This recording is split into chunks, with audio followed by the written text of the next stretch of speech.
Let's talk about chapter 13 of the Kane textbook. So the Kane textbook, it's the chapter on divine foreknowledge and free will. So divine meaning God and foreknowledge meaning knowledge ahead of time. The worry here is that God knowing what you're going to do conflicts with you having free will. And this is worrisome because one worry is that God can't be the cause of evil, and that conflicts with one of the primary answers to what's called the problem of evil. So people who are religious, they often worry about something that's called the problem of evil, which is that if God is all powerful, all knowing, and all loving, then why is there evil in the world? Why is there suffering in the world, right? Like, why do rapes and murders happen? He knows about it. He's all knowing. He's all powerful. He can stop it, and he wants to stop it. So how can this stuff be happening? These four things cannot exist in the same universe. So God must lack one of these traits, right? He either must not know about it, he can't stop it, or he doesn't want to stop it, right? That's the problem of evil. And one of the responses that people offer is and responses to the problem of evil have a fancy name called theodicy, just because humanity's been struggling with this problem or religious people have been struggling with this problem for so long that they even invented a fancy name for it. A theodicy is an answer to the problem of evil. Often it's that humans have free will. So God's not responsible for the evil in the world. It's that he gave us the gift of free will and then we misused it. There's still a worry with that response, among other things, earthquakes, tornadoes, hurricanes, suffering that's not the result of free will. That's one worry about the free will response. But the other worry is that if God's all-knowing, right, the three traits that we're trying to save God having, all-knowing, all-powerful, and all-loving, if he knows what we're going to do, that might conflict with free will. Right? This free will response is saying that God has given us the gift of free will, and yet he also knows what we're going to do. So how can he know what we're going to do when we actually do have free will? The worry here is that, from the beginning of time, like before he made us, like at the beginning of the universe, he knew that Andrew Fife was going to exist and Andrew Fife was going to make these choices. How is it that now I'm determining how the universe unfolds if God already knew well before I was born what choice I was going to make? It seems like then I'm not free to make one choice or the other. I don't find too much of an issue with this. I'm not too worried by this problem, but maybe let me stop here and then I want to share my screen with the particular argument that Kane offers in the textbook. So let me just stop there. What do people think about this problem in general?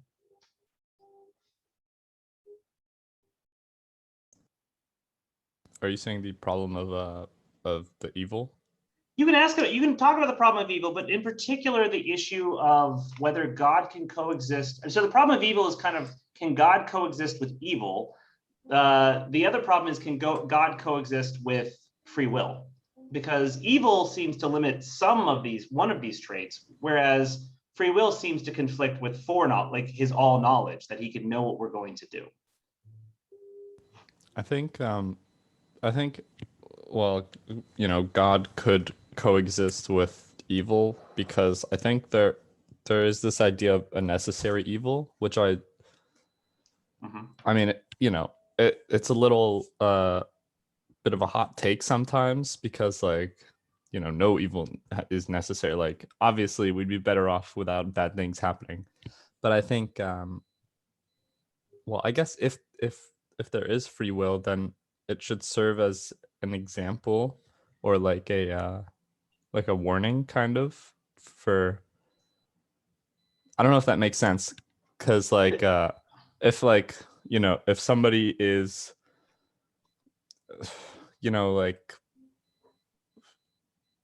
shot and then they go to prison, right?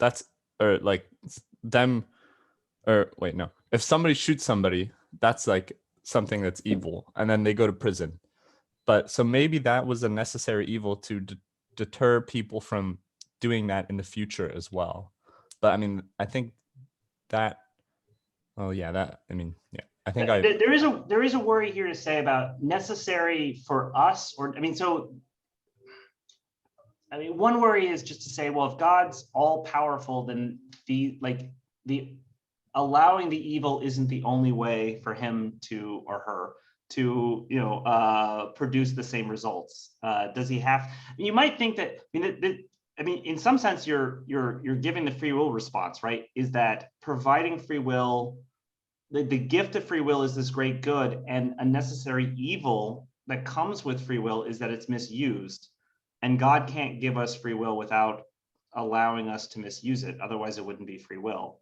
And you might think also, and this is talked about he gives 4 responses to this problem in this chapter. The last one he calls open theology or open theism, which is that God gives up some of his foreknowledge. He gives up some of his knowledge. He says, I actually don't know what you're going to choose. It's a necessary part of giving people free will is that I think it's a better thing to do is to give people free will and create agents with free will, and at the cost of sacrificing some of my knowledge. Just like one of the costs of giving free will is allowing this evil in the world. And maybe it's worth it. This might be a part of your necessary evil response. Maximus, you have your hand up. Yeah, I don't think they conflict because, first of all, I think the whole idea of free will, I guess, as like religious people would describe it, might be like relative to us. So like free will might, in religious sense, be like, oh, it's the lack of the knowledge of the future, or it's the lack of, it's not being able to predict the future that makes us free. And I guess like God giving us free will doesn't necessarily mean that he has to be necessarily free as well. Like, the gift doesn't have to go both ways, I guess. And then also, is your answer sort of like a compatibilist response, saying like, listen, compatibilism shows how free will is compatible with determinism. Compatibilism also shows how it can be compatible with God knowing what we're going to do, just like the scientists can know what we're going to do. Like free will doesn't conflict with foreknowledge any more than it conflicts with determinism.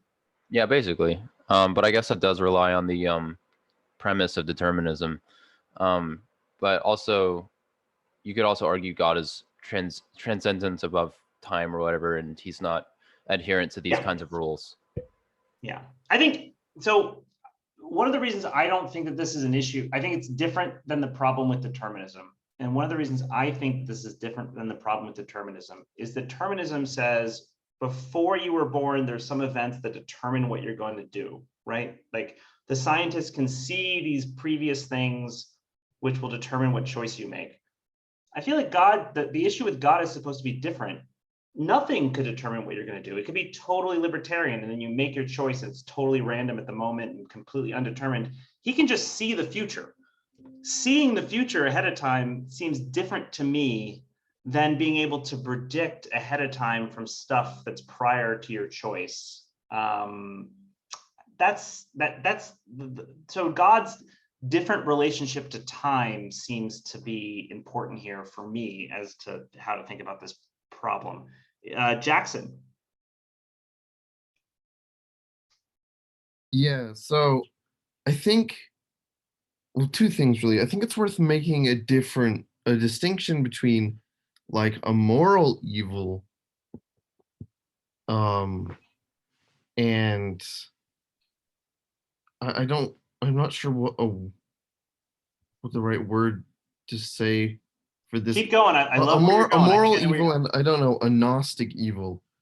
Like, because what we would consider like somebody choosing to kill somebody else would be a moral evil, but an earthquake is not an evil in the same sense. It's just a reality of the fact that we live in a universe where bad things happen, and it's not necessarily a moral evil, I guess, would be the important I'm gonna play devil's advocate, although I think that I like your response. I still think you have a good response here, but I'm gonna play devil's advocate. One is that God created the earthquakes. He could have created planets that don't have earthquakes and don't. But regardless, you might think that those aren't evils in the truest sense of the word. Like evils are things that are done by people or done freely. And so maybe suffering is not evil if it's not done by I like the direction you're going. I don't know if how many people will believe us in that. I think that I buy your response that there's a deep difference between suffering caused by an earthquake and suffering caused by another person. But the worry then is that God caused the earthquake. So God could have created the world differently without the earthquake. And so there is somebody doing it, and it was God for some reason. Aiden. So I think one of my favorite arguments that kind of reconciles the existence of God with evil was I forget exactly who first made this, but it was it kind of came about in like the Age of Enlightenment, or these philosophers. They kind of compared God to like I think they called him a great clockmaker who just kind of set the universe in motion and said, okay, it is what it is. What's going to happen is going to happen. And so I think if God gave humans free will, then evil kind of sort of just kind of arose from that, from all the machinations of the universe going on. But I guess you could argue that, yeah, deism, that's what it is. Yeah. Theism. Yeah. I guess you could argue whether that makes the universe necessarily deterministic or not. Well, do you so good. Deism, you're right, is the name of it. And but my worry here, I guess the worry this chapter is raising is that when God set things in motion, he knows how things are going to, if we think that he's all knowing, does he know how everything's going to unfold and what you're going to do? Like, so he sets it in motion and what's going to happen is going to happen, but he knows what's going to happen. And so he didn't give us true free will. Like in order to give us true free will, does he have to also limit his knowledge? Is the kind of question of this chapter. I see what you're saying. Okay. Julia. Yeah, I'm surprised by the number of people, including you, who say there isn't a conflict. And I think some of it is maybe coming from what Aiden was talking about, that each of us individually might have our own perception of what God is or isn't, and we can reconcile it with evil. But it seems like the chapter is very much trying to say, within the context of monotheistic Abrahamic religions, Yes, who have these three conditions of being omnipotent, omniscient, and good, can this be reconciled? And I really don't think it can. I'd taken a philosophical history class previously where we talked about Aquinas's argument and all that kind of stuff. But I also wanted to respond to your thing, Fife, where you're like, I don't think that it's necessarily a problem for God to have divine foreknowledge. I think that argument holds up if you're not talking about God, if you're talking about like Miss Cleo looks into her crystal ball and is able to predict everything, and it turns out to be true, but the foreknowledge doesn't make it happen. Yeah, sure, fine. But the argument that's raised in the chapter, isn't it very much based on the fact that because God has to be 100% correct, it's almost like prophecy fulfillment that his or her, because we know God is a Black woman, at least in my conception, knowledge, like foreknowledge, the existence of the foreknowledge itself is a necessary and sufficient condition for those events to transpire. So here's, I mean, my response would be something like, determinism seems like a little bit of a threat to libertarian free will, because in order to have foreknowledge, you have to look at your prior brain chemistry and then predict with 100% certainty what someone's going to do. And so like that means there are these things which were 100% determining what you were going to do before you decided. And so that seems like metaphysical libertarianism's out of the picture, because there were things before you decided that determined what you were going to decide, which is what I was basing my prediction on. But if I had some ability to glimpse into the future and just see how things turned out, like, so let's say metaphysical libertarianism was true, and there were these points which were random and undetermined, and someone just looked ahead and saw how they turned out, and their knowledge depended on not prior events, but looking into the future to see, I mean, I didn't determine what choice you were going to make. I just looked to see what choice you did make. And somehow, because of my relationship with time was outside of it, or whatever, I could look ahead and see what choice you freely made undeterminedly and know ahead of time what choice you were going to make. That doesn't seem like it makes it determined. It seems like I can just look to see what choice you undeterminedly made ahead of time. Right. And I understand that argument. I understand, because they later rebut that with the same idea, right? That God is outside of time. And like you say, it's not, but I guess maybe I don't have textual defense for this and I need to go further, but it seems like people making the argument that it is determined are trying to say that when determinists talk about same past, same future, they're talking about all the things that we as humans understand to be factors. So like your brain chemistry, the things that happen to you, whatever.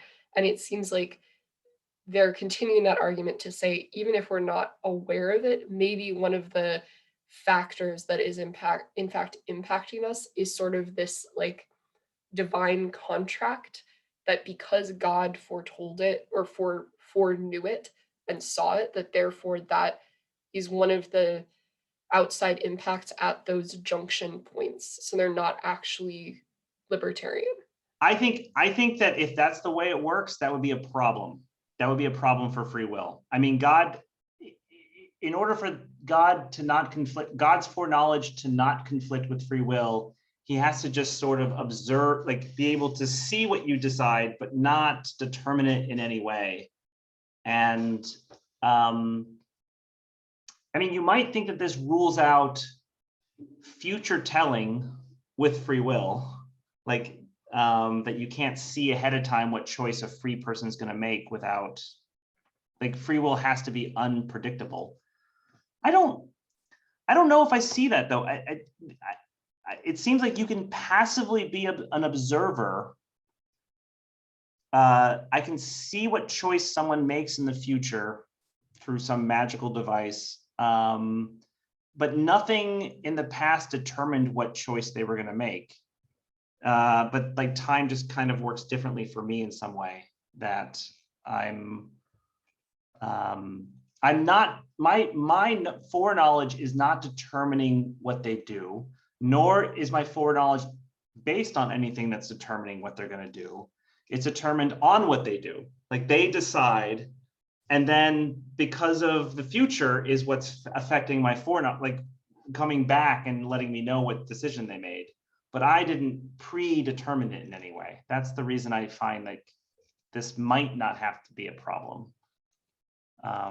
This is why I assigned, I mean, you guys don't have to watch this. I made it optional, right? I just said, go watch 12 Monkeys, which is this nice movie about there's a disease that spreads and kills off humanity, and they all have to like live underground, and they send someone back in time, and he says, so you want me to stop the virus? And they're like, no, we can't change the past. The past is set. Like, we're just sending you back to figure out what happened and then come back and tell us what happened so we can better fight the virus now.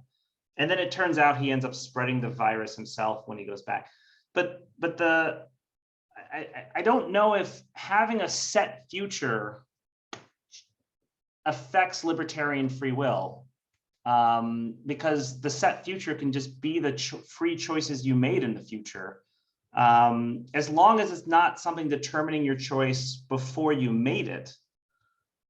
I'm not, I mean, you might say, well, the future's set, and so that's determining your choice before you made it. But I don't know if that's the right way to think about time, right? Time is always after, like you can't say the future was set before you made the choice, because the future actually isn't set until you make the choice. Like there's like maybe an issue about how we talk about time being, how time works, right? You can't, it's wrong to say that the future is set before you made your choice. That's already saying before, like, no, the future is by definition after you made your choice. This future is set from some other perspective, not from before you made your choice. Ryan, you had your hand up for a bit. You took it down though. Yeah, I was basically going to say what Julia said, but I think you started off the discussion talking about the problem of evil and justifying that Right. with this Yeah. notion of God. Like, if God knows that all this stuff's going to happen, regardless of its free will or not, like that has implications on that Abrahamic view of God. Yes. That God is all knowing, all loving, all powerful. It really, at least for me, like I was raised very Catholic, so that was like an early thing. Like, once you recognize that there's this evil in the world and that many people have to go through it for no good reason, it kind of made me question, like, so let's say God does know that that's going to happen and you're being put through it under the impression that you have control over it, in a sense, if that makes, does that follow? Sure. I don't think it, I think the best way to describe it is what you said, is that God has a different relationship with time and can see it, and we're kind of under the illusion of free will. So I think I don't know if it necessarily rules out libertarianism, but I think it makes it more unlikely from that perspective. One thing to say is that like most academics, physicists, mathematicians, biologists, philosophers, most academics are atheists. I mean, most of the public, like in the US at least, it's like 70% are religious, 30% are atheist. In academia, 70% of your professors are atheists, like 30% are religious. So it's the other way around. So most philosophers don't care about this problem, except for, what does it tell us about free will? Maybe as a thought exercise, maybe about like time travel. Like, does this mean that like, so for a lot of professional philosophers, I don't know about Kane, but this is an interesting question, but it's not so much about God anymore, just because I think most philosophers aren't caring about that as much. Jackson. I think you were talking about how time is interpreted earlier. Yeah, And well, it's really weird. So listen to this sentence. God knew what you were going to do because you made this choice in the future, it was determined before you made the choice. So I'm using the word before about how it was set in the future. So it was set in the future. So it meant it was set before you made it. That sends off a lot of philosopher red flags that maybe we're talking about time in the wrong way here. If you're talking about the future being set, meaning that before you made, at a time before you made it, because it's not set until the future. That's exactly what I said. So there's like a worry here that it's very difficult to talk about time in the right way here. So go ahead, sorry. I was saying that, and this is very relevant to what you just said, that you could make the argument that there exists many possible futures, so sort of a metaphysical libertarian or a wiggle room look at things. Sure.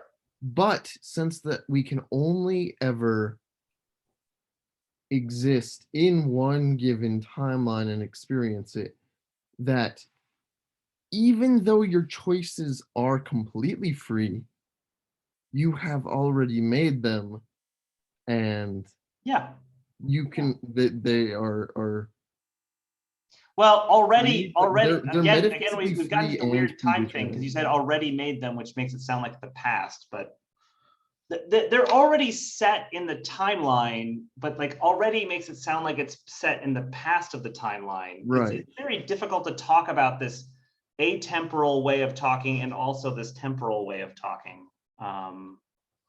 Yeah, but I mean, I'll just say though, if you say that there are these multiple possible ways the world can unfold, there's a worry about God's foreknowledge, right? He should know exactly how it's going to, but you're saying like all of them are real. You just don't know which one you're going down. Is that?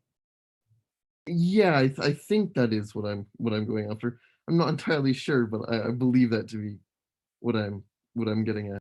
The philosophy of time is a super interesting topic. It's very difficult to talk about it because the way in which we talk about determinism, like we say it was already set, which makes it sound like the past, but you want to say it was determined by the future. So that's not already, that I don't want to say it was determined by the past. I want to say it's determined by the future.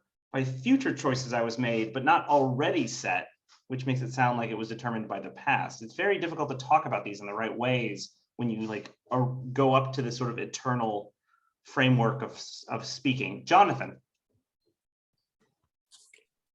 So I am very intrigued by that whole concept of time, but I'm sort of just struggling with the concept of foreknowledge. And is it a problem for free will if God does know like eternal results and there's free will along the way, as in your choices are free, however he can see like the future, like maybe not all the events along the way, but the eternal result? I don't think so. The textbook talks about this in the chapter. He says, listen, God knows he knows eternally. He's not inside time. He sees the future. But if he knows it eternally, that he knows it earlier too. So he knows at the beginning of time what you're going to decide because he can see it in the future. And so that actually means it was determined earlier. I'm not sure what I want to say in response to that objection, but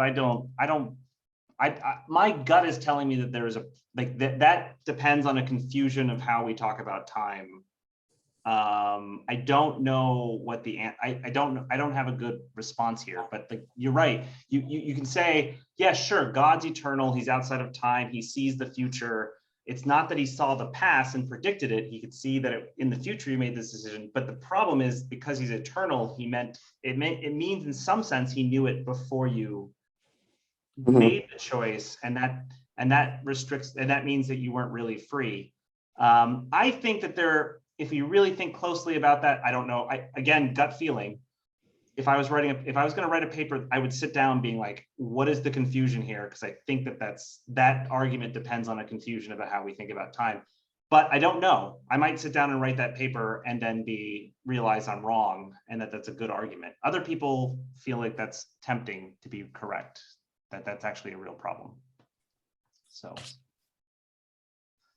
let me show you my screen real quick. So I'm going to share my screen. So this is an argument that is in sorry, let me find share screen.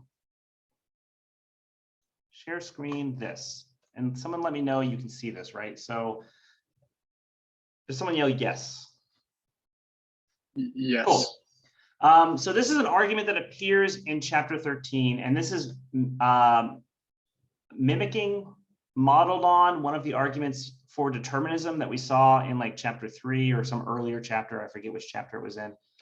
And so I'll just read through the premises. And so we want to reject, if you believe in free will, we want to reject the conclusion, which is 7, because 7 seems to indicate that free will doesn't exist. So what step of this argument do we have a problem with if we believe in free will?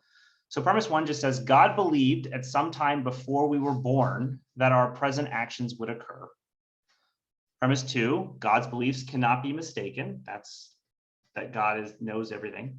Premise 3 is, it must be the case that if God believed at some time before we were born that our present actions would occur, and God beliefs cannot be mistaken, so just premise 1 and 2, then our present actions will occur. Necessarily, these had to have happened. Premise 4, there is nothing we can do now to change the fact that God believed at some time before we were born that our present actions would occur. Premise 5, there is nothing we can do now to change the fact that God's beliefs cannot be mistaken. Premise 6, there is nothing we can do now to change the fact that if God believed at some time before we were born that our present actions would occur and God's beliefs cannot be mistaken, that our present actions would occur. Therefore, there is nothing we can do now to change the fact that our present actions would occur. So what I'm doing right now, my present actions, there's nothing I can do now that would change that they were definitely going to occur, because they were known before I was born by God, and his beliefs cannot be mistaken. I can't change that what his beliefs were before I was born. I can't change whether he was mistaken or not. I can't change the fact that if he had these beliefs and he can't be mistaken, that they lead to these actions occurring. So if all of those are true, these actions were determined before I was born, and so they're not a result of my choices right now. There's nothing I can do right now to change my future actions, because they were known before, they were my current choices were determined before I was born. Because I think, I mean, if I were to reject this, I mean, let me shut up. I have a particular premise I would object to. If you were to object to this argument, where would you complain?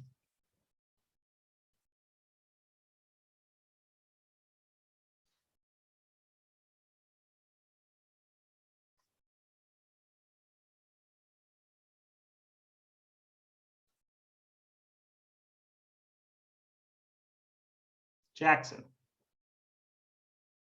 So, I mean, if you look at the chat, I would object to premise 1 That's where I would object to. in that. So God believed at some time before we were born. Believe there is past tense, which means he comes to the realization before we exist. But the problem is that it looks at what is theoretically an omnipotent being as coming to this realization at a particular point in time. Yeah. Which may not be the correct way to look at it. Right. Absolutely. I think that in order for this argument to work, you have to think a lot about what it means to have a perspective within the flow of time and having a perspective outside of time looking down on it. And that's if you take sometimes we offer a class here at the University of Maryland on the philosophy of time, and they're not going to talk about God at all, I don't think. There's a lot of stuff about relativity and physics and time. So which it means to say is that this is not a particular problem with God. There is this issue of what it means to be within the flow of time and then looking down on the universe from outside of time. And it seems like maybe this argument is playing, doesn't quite, there's something more complicated here going on with how we think about time that premise 1 seems to not take into account. Jonathan. Yeah, I feel premise 1, I would object as well. I mean, it's just completely damaging to any free will arguments, because it's basically saying, the way I interpret it is, it was predicted, or it was known that at some point before we were born, we would end up where we are today, right now. And so that completely destroys any arguments of that we had any control over where we are today. So basically, it wouldn't have mattered what we did. We would still be here right now. Let me put it this way. Do people buy this argument? I'm going to make this argument here, that there is a big difference between the scientist who does a brain scan of you, I don't know, a year ago, and then predicts what you're, super brain scientist. He scans your brain and he's able to predict what you're going to do, right? He's able to predict what you're going to do from prior causes about your brain chemistry. That seems different to me than someone who has the ability to look into the future and say, well, it was undetermined until you decided, but I have the magical ability because I have a time travel device. I went to the future. I mean, it doesn't seem to pose a problem to determinism to me if the only way you could predict people's decisions was through a time machine where you went to the future and saw what decision they were going to make. If it was undetermined until they made the choice, and then you had to use a time machine to see what choice they made, and then you came back, that doesn't seem to me to be a problem for metaphysical libertarianism. And you can think about God in that way. Krish. So yeah, being the annoying skeptical atheist that I am, I would simply reject anywhere you see the word God. But if I were to still try to think about it, I mean, if I were to assume the assumption of God, if I were to think about it, I would think about it like this. So we see time as linear. So what happened? So then there's a concept of before and after and stuff like that. If you were to be atemporal, you would see time as a sort of a block, Right. the entire thing as a block. So if I picture it like that, then it makes it easier for me to understand your argument that the concept of before and after does not exist for God, and so whatever actions happen in the future are not exactly in the future, and so God having the foreknowledge of it does not hinder with our idea of. Okay, you're making my case for me, so you're about to object, but you were going to object to me, right? So my simple objection is that we are running on the assumption that God exists. So the four different possibilities are God exists, does not exist, versus free will exists, does not exist. You can make four different. So let's you can even take God out of it, right? So I thought that people should watch 12 Monkeys. Just talk about time travel. So let's say that you could, there is some way in which you could either go back to the past or go to the future. I mean, does that undermine free will? Because that, if you take this, how about this? Put it this way: does this block image of time that the future and the past all exist? Does that undermine free will? Let's say that your choices are not determined up until you make them. But of course, on the block view of time, time is just like space, right? It's just another dimension. And so everything's already exists. The way the future unfolds, not already, again, already sounds like in the past. They all exist. The future exists in the future, but the future is determined. But it's determined by things that happen in the past and maybe undetermined things that happen in the past, but the future, yeah. So basically, if you think about it like that, so I'm personally not very sure about how much merit does that block model of time holds, but I have read some stuff which the block model of time is the predominant view in physics and pretty popular in philosophy too. I'm not a huge fan, but it's probably I would say it's the standard model. Yeah, because it explains a lot of theories about time and stuff, right? So I have not read into it too much, so I'm not very sure about it. But yeah, if that is true, then that helps me make my case about determinism, that everything exists and it exists as if it would in a movie. So like you could say, you could predict what would happen at a certain time in a movie because the entire movie already exists. But isn't it different from being able to predict it ahead of, like, I saw the first part of the movie and I was able to predict versus it's just that I look at the block model of time still allows for actions to be totally undetermined up until the point that you might say, there was nothing before this choice that determined how the choice was going to go, although the whole block exists, but the block doesn't exist in time. I mean, time is a particular dimension in the block, right? There's 3 dimensions of space, 1 dimension of time. Free will means that you're undetermined along the time dimension up until you make the choice, and then afterwards it's determined, but it's not determined until you've made it. But then wouldn't that just be our idea, our perception that it is free? Does that make sense? Maybe that might be right. Krish, I think that's a good reply. I'm not sure what to say in response, but anybody else? Is there another premise we could object here? I feel like there was another one. I think that a different. So let me just mention the 4. Jonathan, your hand's just still up, right? It's not that you have a question. It was no.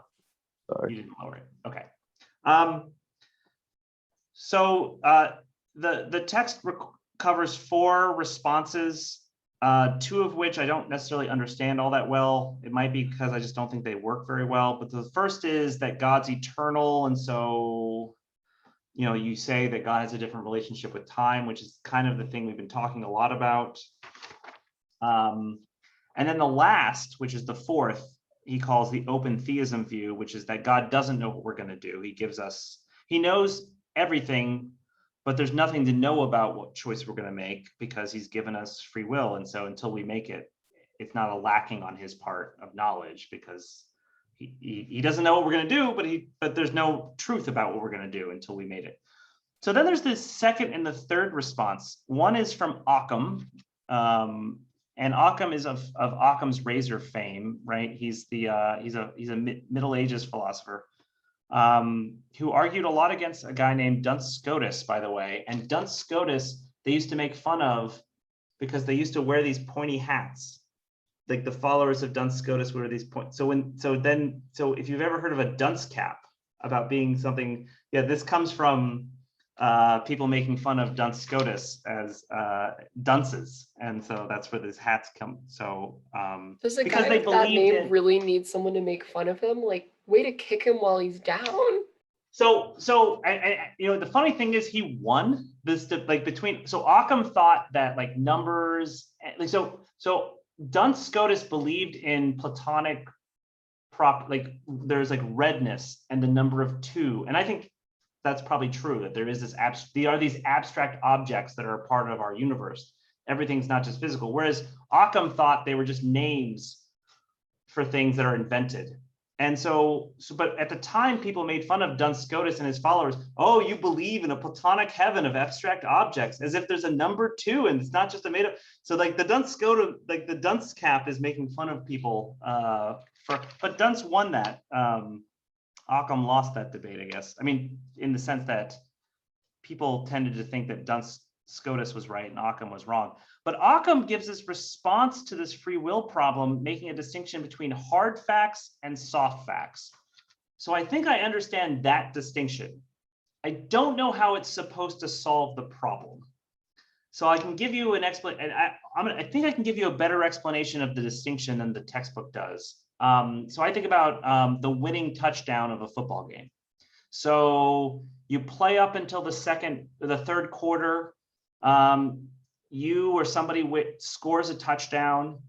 You get 7 points. It's a touchdown in the game. That's a hard fact, right? Time is marched up to this point. You score a touchdown. It's worth 7 points. Now the score is 7-0. Those are all hard facts determined by how things have unfolded. And then the game continues and the other team does not score a point. And then the game ends, right? And so now that touchdown you scored becomes the winning touchdown of the game, right? So it gains this new property. And that's a soft fact, right? It's a fact that depends on how the future unfolds.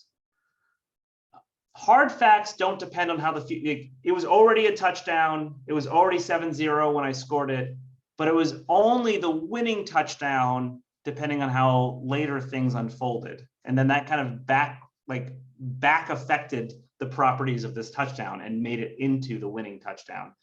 And so Occam seems to be claiming something like, well, God knows what you're going to do, but it's a soft fact. Like he knows it, but because of how the future unfolds, and so it doesn't really undermine free will because it's not like it was determined. It wasn't like really set in stone. It was just that he can see the future, and then so he knows the soft facts about things even before the future unfolds, I guess. It's not clear to me how this is supposed to help. I think this distinction is super interesting and super important and probably has like other philosophical relevancy and probably reveals other interesting things. I think knowing this, I think this distinction between hard and soft facts is super cool. But I don't know how this is supposed to help with this divine. In some way, God knowing what you're going to do ahead of time, being a soft fact instead of a hard fact, means that it's not really determined because it still depends on the future. So he knows ahead of time that you're going to, he knows when you're an infant that you're a murderer, but that's a soft fact. Like that infant became a murderer because of choices you made in the future. And so he knows you're a murderer when you're an infant, but it still depends on the future choices you've made in the way that the winning touch, he can know that it's a winning touchdown, even though it depends on things in the future. I don't know if this is, again, I have a lot of trouble deciding on how to make sense of this. I do think it's a really interesting distinction. Other philosophers have made this same distinction to argue about other things. So I think that this distinction about facts that are determined at the moment and facts that depend on the future is really cool, but I'm not sure if it helps with the divine foreknowledge problem. Before I move on, let me just stop there. Okay, so then the third reply, again, I'm not sure if this helps. I